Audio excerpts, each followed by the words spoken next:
Delitos de Mañana, Mary Robinson. Muy buenas tardes a todos, sean bienvenidos. La Delegación Ciudad de México de la Barra de Juristas de México, esperamos estén disfrutando de este evento jurídico penal, pero sobre todo sea una gran experiencia para ampliar conocimientos. Derechos humanos y el proceso penal. 3 grandes reformas a la Constitución Política de los Estados Unidos mexicanos han simbrado y removido la vida jurídica de nuestro país. Reforma penal del 18 de junio del 2008. Estableció el actual sistema de justicia penal acusatorio y oral, que plantea los principios relativos a la publicidad, contradicción, concentración, continuidad e inmediación. Es una reforma que dio un giro total a la forma en que se ha venido procurando e impartiendo justicia en México desde hacía décadas. Esto ha implicado un reto de política pública por la implementación y capacitación que ha requerido el actual sistema, un cambio de cultura tanto en la sociedad como en los operadores, nuevos términos y un nuevo manejo de la información. Reforma de amparo del 6 de junio del 2011. Gracias a esta reforma se amplió la protección del juicio de amparo, es decir, ahora no solo se puede proteger los derechos de nuestra Constitución, sino también aquellos establecidos en tratados internacionales suscritos y ratificados por el Estado mexicano. Reforma relativa a los derechos humanos, 10 de junio del 2011. En esta reforma constitucional se estableció el cambio del concepto de garantías individuales por el de derechos humanos y sus garantías, que distingue a los derechos por sí mismos de las garantías.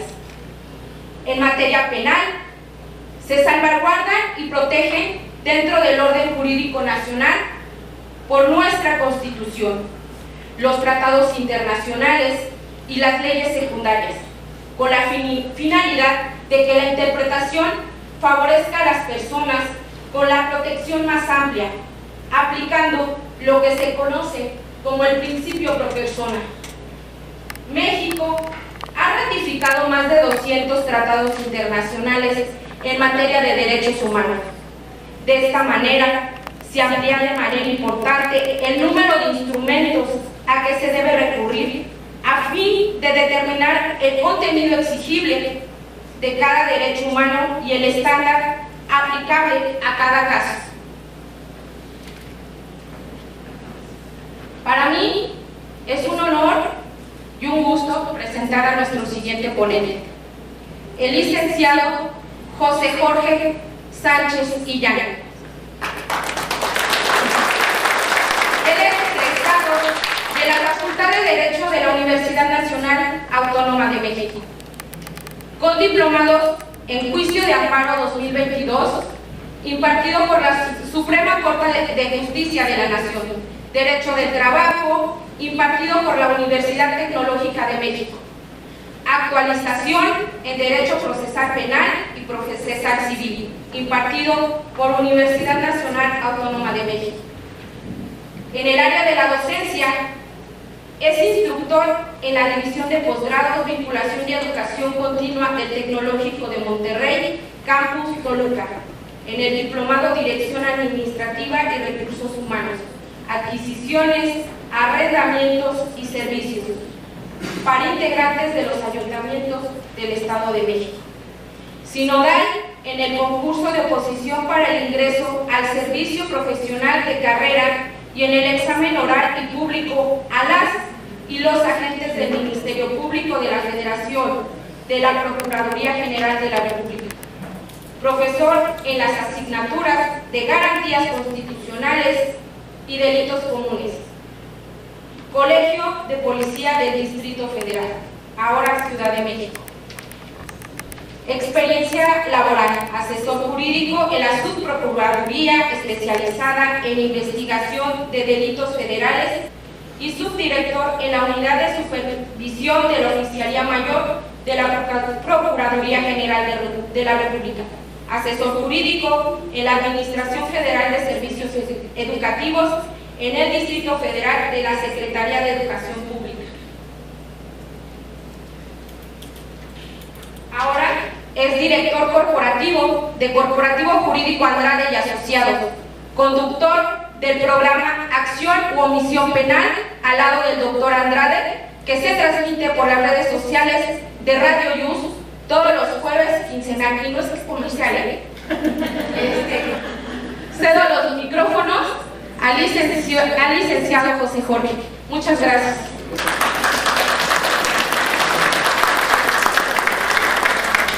Bueno, pues tenemos este modelo de que, por las circunstancias más que el problema, de que la historia se repite. A pesar de la diferencia de temas, los tópicos que se han venido replicando el día de hoy, me dejan solamente para agradecerles su presencia, porque ya no lo manejamos, que esto es como cuando los cantantes van en fila y va borrando la canción que iba a cantar y voy a reclamarles para esto propio, ¿no? Entonces yo ya me voy, ¿no?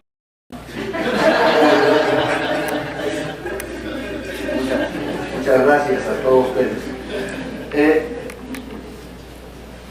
Esto es importante, me llamó mucho la atención la puntualidad con la que el doctor Osiris hacía reflexión, énfasis en las fechas de los tratados internacionales, de las convenciones.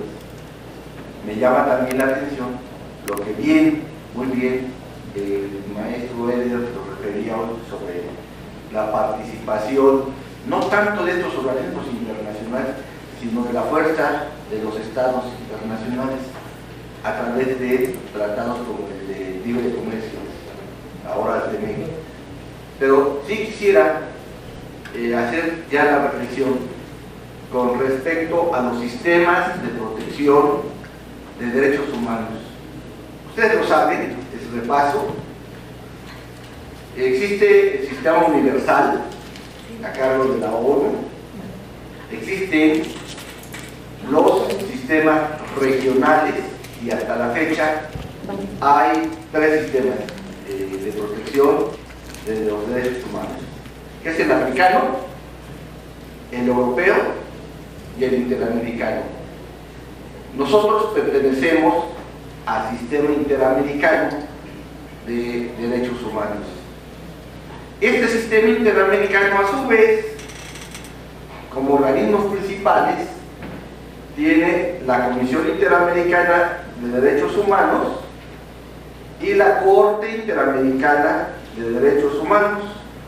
La diferencia es que uno se convierte en una parte consultiva, de vigilancia, de el seguimiento que se le da al cumplimiento de los tratados internacionales, y la segunda, la Corte, es la parte contenciosa, ¿sí? Donde los reclamos que ahora vemos en materia local pueden llegar allá, ¿sí? Y esta parte ya a nivel nacional también la dividimos en 2 partes: el área de protección de derechos humanos, el área jurisdiccional. ¿Sí? En esta parte jurisdiccional se involucra al Poder Judicial Federal y a los poderes judiciales de los estados. Ojo, estamos hablando de los poderes judiciales. ¿Por qué? Porque esto tiene una consecuencia que vamos a ver posteriormente con respecto a esta convencionalidad y constitucionalidad, y quienes tienen la obligación de hacerla y quienes no tienen la obligación de hacerla. Bueno, entonces ya hablamos del área jurisdiccional en materia del Sistema Nacional de Protección de Derechos Humanos. Y la parte no jurisdiccional, esta la llevan las comisiones de derechos humanos, las comisiones locales y la comisión Nacional de Derechos Humanos. Ya está integrado entonces el sistema global de protección de derechos humanos. ¿Y entonces cuál tratado principalmente? No es que sea el único, ya han hablado de 260 y tantos tratados internacionales que ha firmado México, que ha suscrito y que con respecto a lo que determina su constitución han sido ratificados, aprobados. Y esto es muy importante porque ahí interviene la soberanía de los estados. Entonces, para que un tratado internacional le sea obligado, un protocolo de derechos humanos le sea obligatorio al estado sede, necesita ratificarlo. Esto es adherirse a él, ¿sí? No porque surjan allá un tratado internacional en el sistema africano, porque es un ejemplo barroco, o sea, quiere decir que hoy ya estamos ahí metidos. No pueden aplicar un tratado internacional, un protocolo de derechos humanos si no estamos adheridos a él, porque es parte de la soberanía de los estados. Entonces, y ahí va la primera fecha en la reflexión. Acabamos de escuchar con la licenciada Marta Elena Espinosa que las reformas del 2008, las reformas a la ley de amparo, etcétera, etcétera. Bien. Y tenemos que la Convención Americana de Derechos Humanos se adopta el 22 de noviembre de 1969, se ratifica y entra en vigor el 18 de julio de 1978. ¿Sí? Si hacemos una cuenta rápida, la reforma insignia de derechos humanos fue en el 2011 en México. De 1978 al 2011 hay un gran trecho. Y ya para esta reforma del 2011 ya teníamos en contra algunas sentencias de la Corte Interamericana donde obligaban al Estado mexicano, por haber ratificado la convención, por haberse adherido a la Corte Interamericana, ya tenían sentencias en contra. ¿Sí? Entonces, el hecho de que, y lo decimos en esta sede, el hecho de que el constituyente permanente haya renovado la Constitución, todo esto, pues sí es porque se lo estudiaron, evidentemente, pero porque ya estaba en mandato antes. ¿Sí?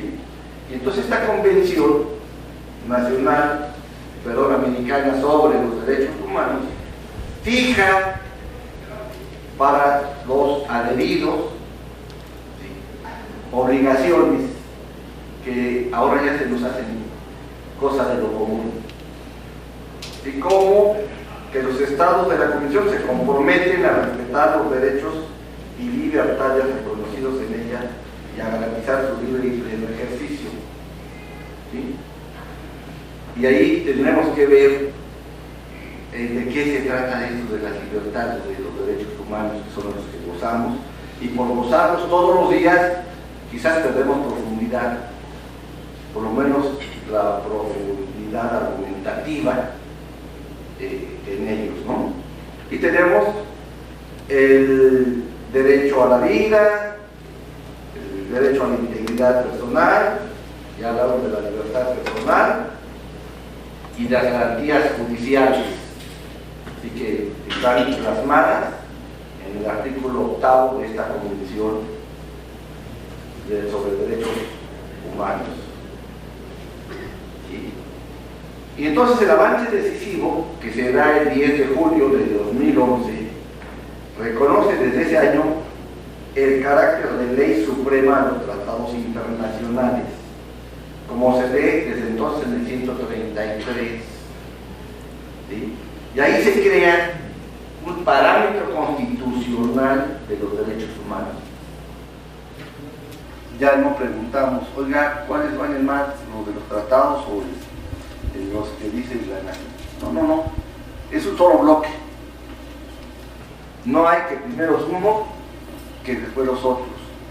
Que primero hago mi control de constitucionalidad para someterlo después al control de convencionalidad. No podemos hacer pensamientos al mismo tiempo, pero tampoco son jerarquizados, que eso es diferente. ¿Sí? No están sometidos la Constitución a los tratados, ni viceversa, mucho menos. ¿Sí? Y les decía que ya antes había condenas al Estado mexicano, y lo acaban de referir, por eso les decía que estamos hablando de los mismos tópicos, de diferentes temas, y el expediente Varios 912 del 2010 corresponde a una consulta que hace el Estado mexicano a una condena que le ha hecho la Corte, y dice: sí, nada más que dime cómo la hago. ¿Sí? No porque seamos ignorantes, quizás por hacer un poco de tiempo, ¿no? Que no nos es difícil. ¿Sí? Parecía que estamos hablando de otro país, bueno, sí es cierto. ¿No? Y entonces la Corte le contesta al Estado mexicano y dice que tendrá primero la obligación de hacer la reparación integral a las víctimas. ¿Sí? Esto es resarcir en lo posible el daño que el Estado pudo hacer a esta víctima por vulnerarle algún derecho humano. ¿Sí? Pero usted dice integral, ya todos ya sabemos que es integral, la asistencia médica, psicológica, todo esto, no nada más, bueno, pues le doy más sentido pues a mi muerte, ¿no? ¿Sí? Dice que el Poder Judicial Federal deberá realizar un control convencional ex oficio, deberá restringir el fuero militar en violaciones de derechos humanos de particulares. Ya también hemos visto estos temas y esto surge de intervención del ejército en algunos casos. Los jueces mexicanos de toda índole, ¿sí?, deben de aplicar el contenido de la Convención Americana de Derechos Humanos. Y aquí surge aquello de que si es el concentrado o el difuso, y se quita de broncas, ¿no? Y dicen, el concentrado lo hacen todos aquellos que ven derechos humanos. ¿Mediante qué? Mediante el amparo, mediante las controversias constitucionales, las acciones de inconstitucionalidad. ¿Y qué tienen que ver las controversias constitucionales, por ejemplo, en este tema? ¿Sí? Cuando se trata de competencias entre órganos de los estados. Y hay un caso en el que se involucra una determinación entre un estado y la federación en unos centros educativos, y oh sorpresa, interviene el derecho humano a la educación.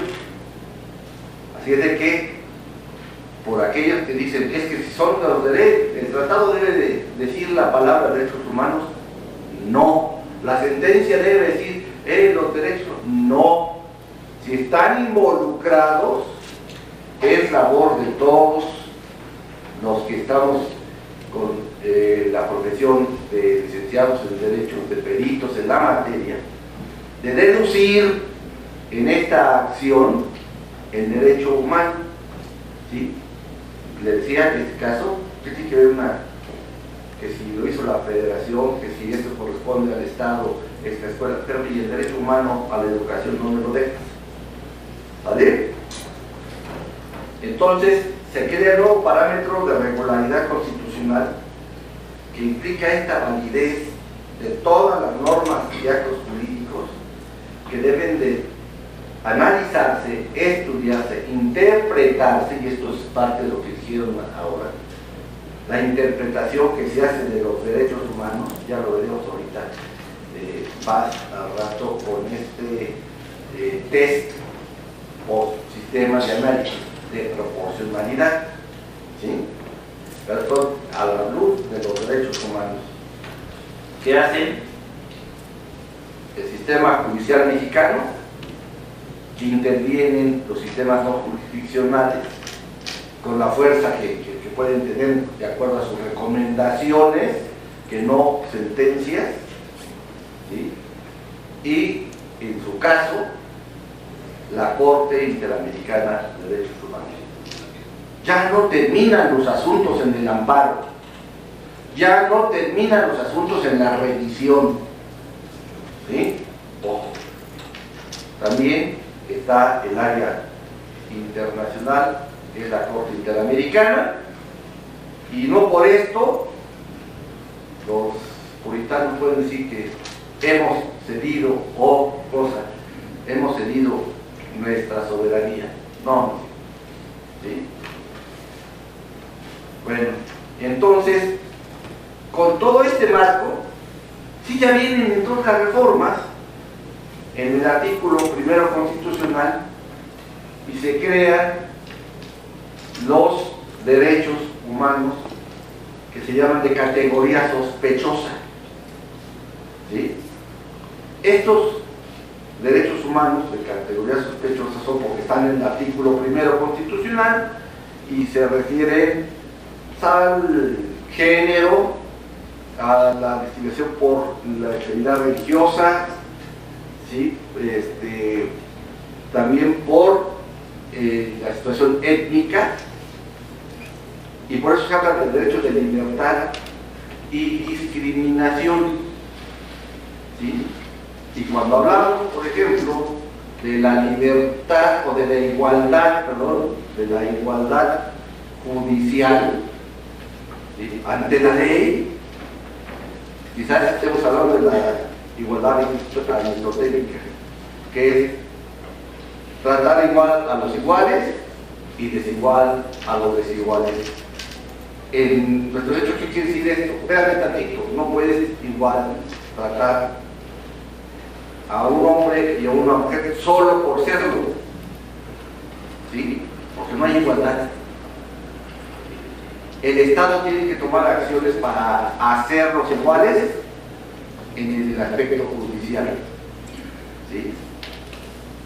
Y ahí vienen, y no solamente en el judicial, en lo que estamos aquí, ¿sí? El Estado tiene que tomar medidas para igualar a las mujeres y los hombres con determinaciones positivas, que son los grados, ¿sí? O los equilibrios, ¿sí? El Estado tiene que tomar acciones para equilibrarlos, y viene aquello de que, espérame tantito, y la equidad de género, ¿dónde está?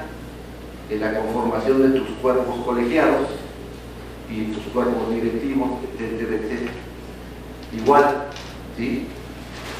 Entonces, no somos iguales desde que nacemos. Eso tenemos que considerarlo, ¿sí?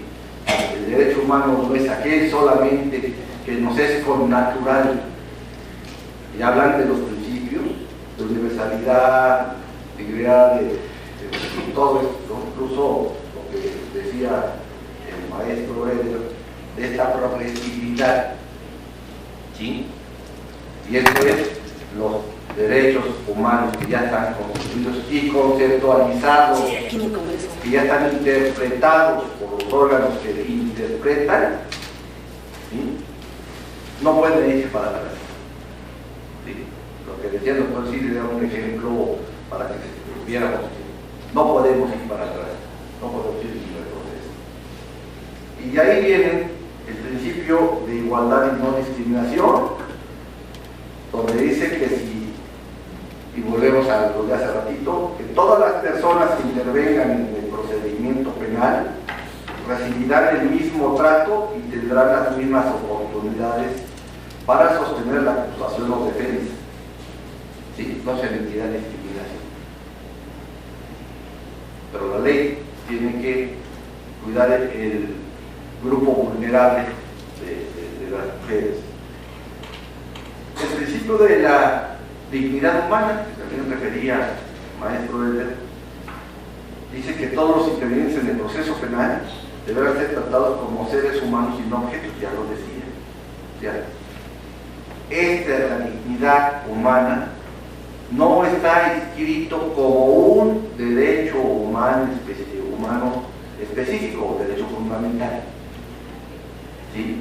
Pero es el sustento de todos los derechos humanos y es el sustento de la libertad y la no discriminación. Y recuerden por ahí el caso de las periodistas estas que demandaron a una revista y luego la revista se queja de sus derechos humanos y dice, ¿cuál derecho humano? Es una revista, es una persona moral. Y la dignidad que caray, y tiene dignidad que uno es de los humanos. Espérame tantito. Entonces la interpretación dice sí, pero su prestigio comercial, su estatus ético, etcétera, etcétera. Ese es un derecho, y el derecho humano a la dignidad es a la integridad no física de la persona.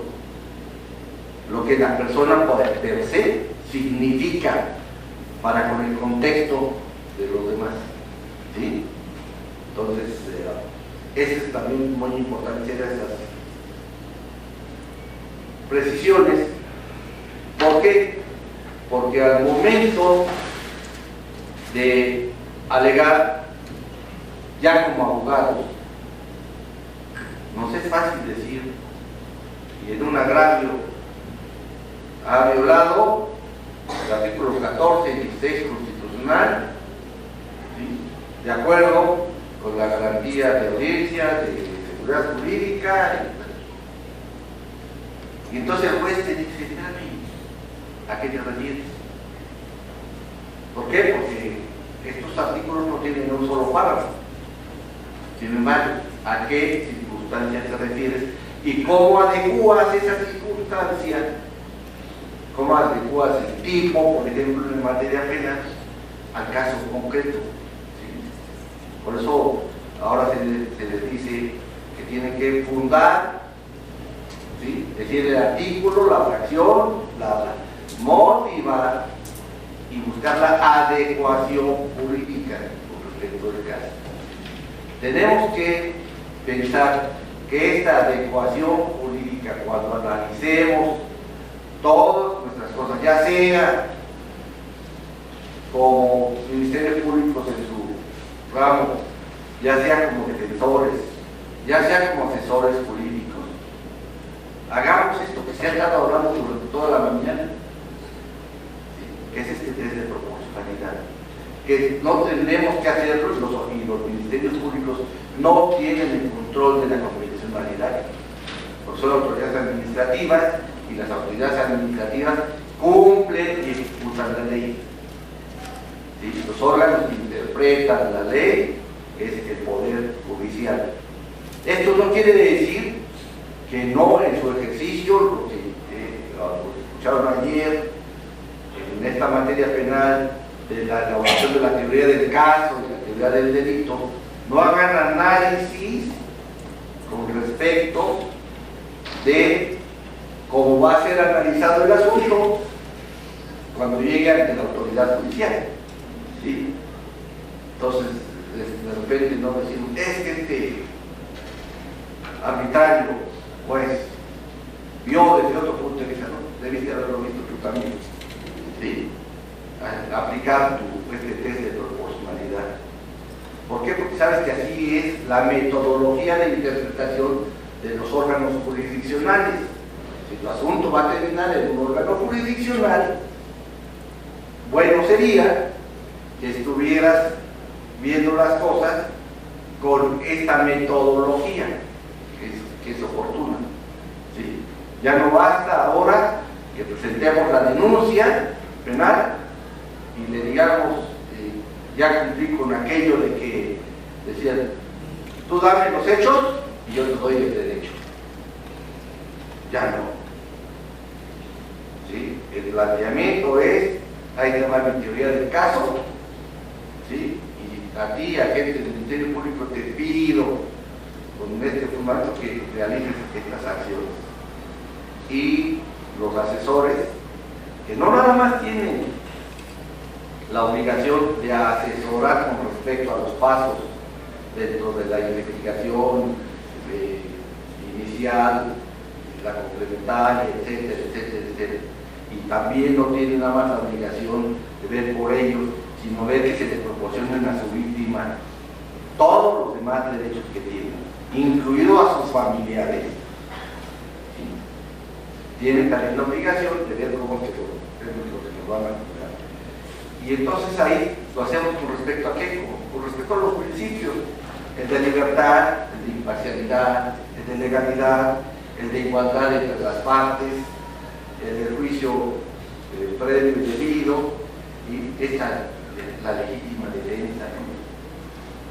Cuando es muy común que, sobre todo en provincia, que van presentan a una persona, presunto, y le dicen, ¿y qué? ¿No traes aquí a alguna persona de tu confianza o alguien? No, pues sí, es que mi compadre, y la legítima defensa, ¿dónde quedó? ¿Sí? ¿Dónde quedó? De que debe ser profesional la defensa técnica. ¿Sí? Entonces, cuando no estamos en sincronía de cómo van a ser juzgados, con qué metodología van a juzgar, lo que decía el maestro Eder, esto de las pruebas, vamos viendo en qué óptica, ¿no? Ya tenemos una cancha desconocida. Entonces, podemos decir, a grosso modo, que las garantías penales, ¿qué son? Pues la tutela o protección de nuestros derechos fundamentales. ¿Sí? ¿Dónde están nuestros derechos fundamentales? No es el catálogo que trae el Código Nacional de Procedimientos Penales, porque estos se engloban en grandes categorías de la Constitución. Recuérdense las categorías sospechosas, ¿sí? De libertad, de no discriminación, etc. Y entonces el eje de estas categorías del proceso penal son básicamente la integridad personal, la libertad, el desarrollo de la personalidad, los derechos sexuales reproductivos, la libertad de expresión. Y entonces podemos subdividirlas teóricamente con respecto a este análisis que después se hará en garantías sustantivas y las procesales, o sea, las orgánicas, ¿sí? Que se dan desde la investigación hasta el final del proceso. Las garantías sustantivas condicionan o limitan la tipificación del delito, afectan la sustancia y contenido de prohibiciones penales. Ejemplo, la estricta legalidad, validad y lesividad de sistema de otra ley. Y las procesales son las relativas al juicio, es decir, a la recolección de las pruebas, el ejercicio de la defensa y la convicción judicial, y limitan la forma de comprobación del delito. ¿Y por qué? Porque inciden en el proceso y la decisión judicial. Ejemplo, la presunción de inocencia y el principio de contradicción. ¿Sí?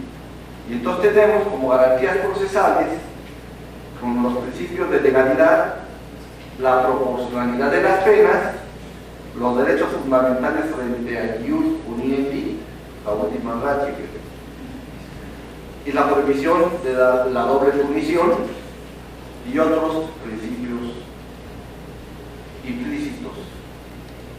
¿Qué es el principio de legalidad? Establece que los órganos, ojo, ¿desde dónde empieza? Son competentes para crear derecho penal y las reglas para interpretarlo. Siempre decimos que todo acto debe ser inspirado por la autoridad competente donde funde sus límites. Pero la legalidad no nada más es eso. ¿Cuántas veces hemos visto que impugnan leyes porque están mal elaboradas, porque no se cumplió con el proceso para su elaboración? ¿Sí? Que le dieron vía rápida, ¿sí? Tratando de hacer excepciones donde no las hay, y la autorizaron, y ahí está, ya está metida la reforma. Entonces, cuando en un caso se ve involucrado ahí, no nada más ve que la orden o el proceso lo lleve la autoridad competente, sino que la ley que me está aplicando, producto de esta reforma, haya sido también bajo el principio de legalidad. ¿Sí? Es tiempo de no quedarnos cortos en nuestra defensa, es lo que refería el maestro Edgar en otros supuestos, pero esto es importante.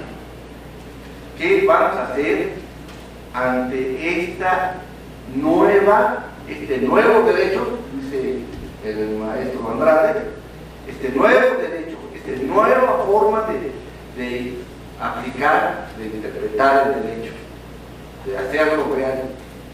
¿Sí? Entonces, vemos también que el principio de la proporcionalidad de las penas, que está sustentado en el artículo 22 de la Constitución, pero también en lo que referíamos en el 4 de la Convención Americana sobre Derechos Humanos, ¿sí? Y establece aquello de la prohibición, para empezar, la prohibición de la pena de muerte, y le obliga a los estados que tienen constituida su pena de muerte y están adheridos a la convención, porque rato van a salir como que en África sí hay pena de muerte, pero ellos no están en el sistema interamericano, ¿no? Dicho en buen español, esa es su bronca. ¿Sí? Bien, entonces me pidió la licenciada Marta Elena, que no estaba satisfecha con esta introducción que hizo a lo que yo les voy a decir. Le dice, bueno, pues aviéntese usted la parte final, ¿no?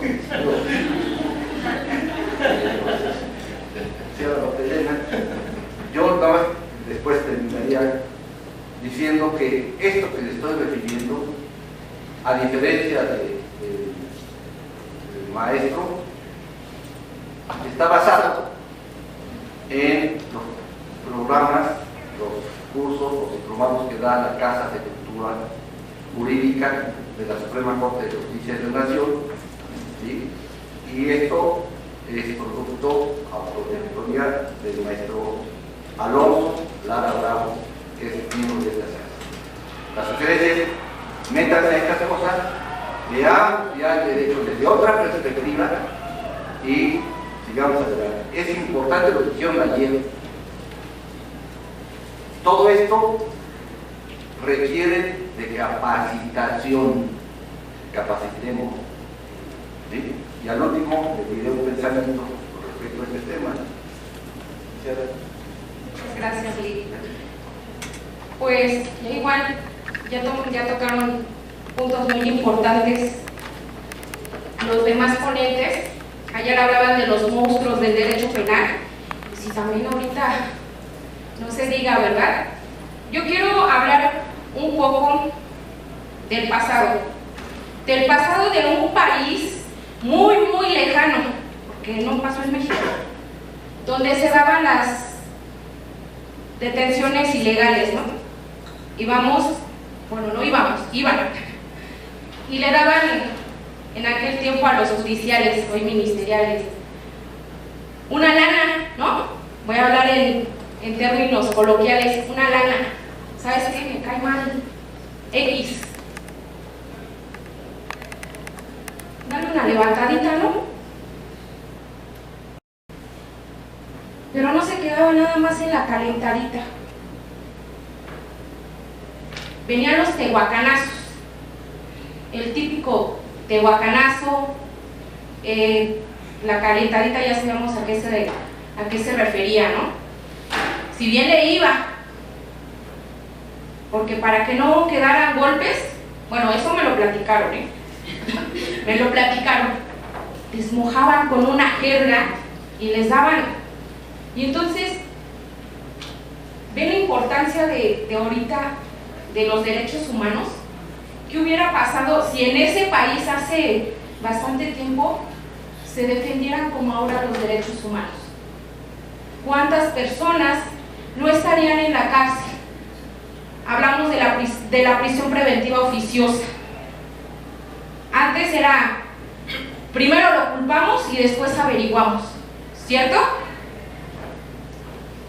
Y seguimos acarreando esos problemas. Se los dije en mi frase al iniciar. Las violaciones a los derechos humanos hoy son las causas de los conflictos del mañana. Entonces se vienen arrastrando, no de 10 años, no de 20, llevan muchísimo tiempo arrastrándose. Se habla de un nuevo sistema de justicia penal adversarial oral que nos está costando realmente retomarlo, porque México siempre se malacostumbra al pasado. Y esto habla bastante de las violaciones de los derechos humanos, las seguimos arrastrando. Algunos se les hace fácil como abogados el típico sacaborracho, ¿no? Voy a ver cuánto le doy al Ministerio Público para sacar a mi defendido. El proceso penal ahora no nada más se finca o busca el fincamiento de responsabilidades, sino también la protección del más débil. Y eso lo tenemos en nuestra Constitución, en el artículo 20, en el apartado A de la fracción 1. Y entonces solamente es retomar, defender lo que ya está en nuestra Constitución. Hablan de la dignidad humana y realmente, ¿qué pasa después de un procedimiento? Ya cumplió su sentencia, ya le pagó a la sociedad lo que cometió. El doctor Andrade siempre nos habla de que el derecho penal ya no es el castigador, ahora vamos a reinsertarlo a la sociedad. Pero ¿qué pasa ahí al reinsertarlo en la sociedad? Su dignidad humana ya está señalado, ¿cierto? Para poder buscar trabajo, ¿qué le piden primero? ¿Cierto? ¿Y qué estamos afectando? La dignidad. Entonces, abogados, yo creo que tenemos una ardua tarea, conocer que no solamente los derechos humanos se defienden con el amparo, ya tenemos más armas, por decirle así, que nos ayudan, la Corte Interamericana de Derechos Humanos. Entonces yo creo que como abogados tenemos de verdad una ardua tarea. Lo dice Miguel Carbonell, ¿no? Que si dejamos de estudiar, cada vez somos menos abogados. Y es cierto. Muchísimas gracias. Espero no haber dejado mal al licenciado Jorge Sánchez. Muchísimas gracias. Quisiera terminar nada más para recordar, reiterar, este principio o test de proporcionalidad que nos implica la finalidad del acto, la medida, la ley que afecta a nuestros derechos humanos de nuestros defensores. Buscar que sea constitucionalmente legítima la medida, que sea idónea, debe ser causalmente adecuada para poner fin a un determinado problema. La necesidad implica que no debe de existir una medida igualmente idónea, pero menos restrictiva. ¿Sí? Hay un caso de una etnia en el norte del país donde tiene sus propias leyes, su propia religión, y de repente una familia se volvió mormona y los corrieron del lugar, los expulsaron, acudieron al amparo indirecto, la revisión, llega a la corte y la corte resuelve que no resistió el test de proporcionalidad porque pasó la finalidad que era, ya no es de nosotros, ya no tienes por qué vivir aquí. Recordemos que en las etnias no hay propiedad privada, sino es comuna, ¿sí? Y entonces dice, bueno, pasa el test de la finalidad, pasa el test de la idoneidad y no pasa el de la necesidad. ¿Por qué? No tenías que haberlos expulsados. ¿Por qué? Porque los hijos están en las escuelas que tú estás ahí, porque socialmente pertenecen a ustedes, ¿sí? La expulsión es una medida que ya no es proporcional, ¿sí? La afectación es mayor que lo que estás pretendiendo corregir. Y la Corte condenó a que le dieran un espacio apartado dentro del territorio de esta etnia y que ahí vivieran con la libertad de su religión, ¿sí? Entonces, por eso es importante este test de proporcionalidad. Reitero nada más con una frase de Henry Ford respecto a la capacitación, porque todos están en el ánimo de todos nosotros. Capacitémonos, capacitemos a los que están con nosotros.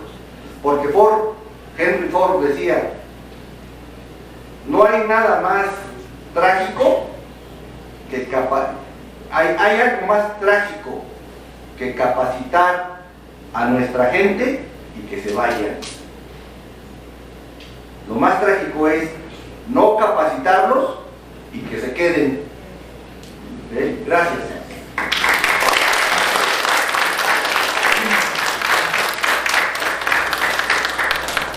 Bueno, agradeciendo de antemano la gran cátedra que nos acaba de dar, licenciado José, sobre los derechos humanos. Bueno, pues proseguimos.